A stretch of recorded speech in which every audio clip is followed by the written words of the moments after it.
আপনারা অনেকে ইউটিউব বা ফেসবুকের মাধ্যমে, ইন্টারনেটের মাধ্যমে জেনেছেন যে বাংলাদেশে একটা মেয়ে ধর্ষিত হয়েছে, তাকে ধর্ষণ করা হয়েছে।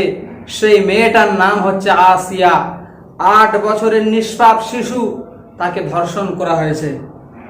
আজ এই ধর্ষণের কোনো প্রতিবাদ নেই, এই ধর্ষণের কোনো প্রতিবাদ করা হচ্ছে না।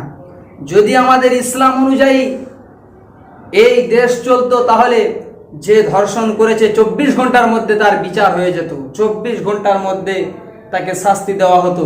আর আপনারা জানেন তো, যদি ইসলাম অনুযায়ী কোনো নারী পুরুষ জিনা করে, যদি বিবাহিত হয়, তাহলে তাকে গোলা পর্যন্ত পুঁতে দিয়ে পাথর মেরে মেরে ফেলে দেওয়া, এটা হচ্ছে ইসলামের আইন।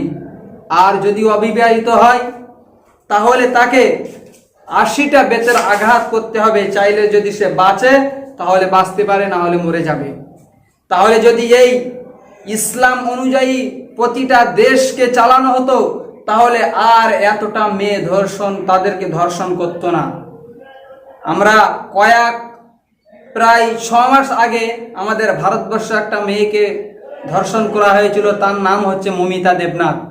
আমরা দিনের পর দিন, আমরা বছরের পর বছর দেখে আসছি যে আমাদের মা বোনদেরকে ধর্ষণ করা হচ্ছে, কিন্তু তার কোনো প্রতিবাদ হচ্ছে না। কেন?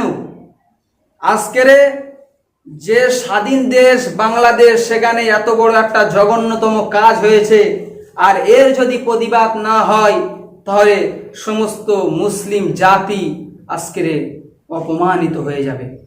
কেননা যে 8 বছরের নিষ্পাপ শিশু, সে তার বোনের বাড়িতে ঘুরতে গিয়েছিল গত বৃহস্পতিবার, আর সে আজ পর্যন্ত জানতে পারেনি যে এইরকম হালাতে সে বাড়িতে ফিরে আসবে।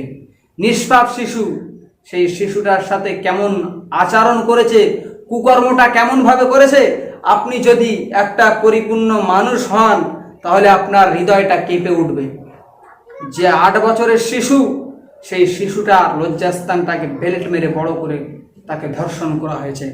কেন এই সমস্ত কুকর্ম করা হচ্ছে?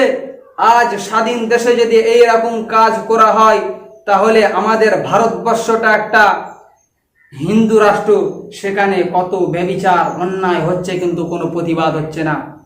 আপনি আফগানিস্তানের দিকে ফলো করেন, যে আফগানিস্তানে জিনা করলে তার পাথর মেরে মেরে ফেলে দেওয়া হয়, যদি চুরি করে তার হাত কেটে দেওয়া হয়। কারণ মহান আল্লাহ পাক রব্বুল আলামিন কোরআনুল কারীমের মধ্যে বলেন, আস-সারিকু ওয়াস-সারিকাতু ফাকতাউ আইদিয়াহুমা, যদি কেউ চুরি করে তাহলে তার হাতটা কেটে দাও।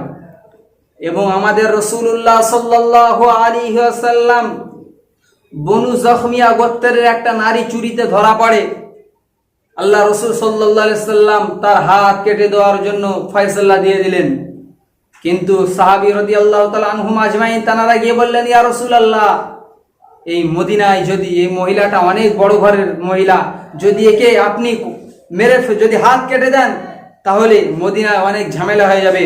তখন রাসূলুল্লাহ সাল্লাল্লাহু আলাইহি সাল্লাম বললেন, যেটা যদি আমার কলিজার টুকরা ফাতেমা রাদিয়াল্লাহু তাআলা আনহাও চুরি করতেন, আমি তার হাতটা কেটে দিতে 1 সেকেন্ডও লেট করতাম না।